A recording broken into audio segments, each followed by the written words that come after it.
الرحمن الرحیم. اسد او اسلام می په خوا کې ولاړ دي. زموږ د ګوکن د کوټ سره تعلق لرونکي دوه یتیمانان ماشومان دي. مورکۍ الله اغست د په دې سیلاب کې مور یې شهیده ده او خور یې شهیده ده او دې مو بو اغست او بس خپونه چا راټینګ کړی دی نو دې پکې چې کوم نه بچ پاتې شوی دی. خو کړی وي که نه وي خو کړی خو کړی وي. ها ماشاءالله بارک الله.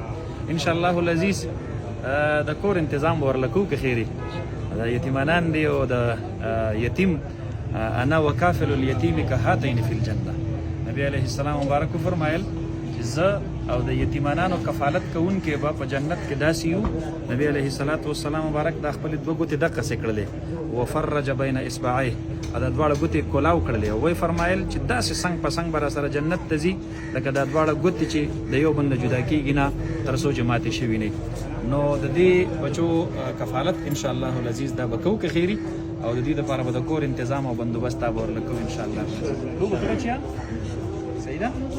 بیا به ښکلی کور وي او تاسو به پکې ځئ او راځئ او بالونه به دله واخلم او بیا به پکې تاسو بال کوئ او کرکټ به پکې کوئ. ټیک ده که نه؟ زنګو به دله پکې هم لګوو ښه ان شاء الله العزیز ان شاء الله العزیز. جزاکم الله.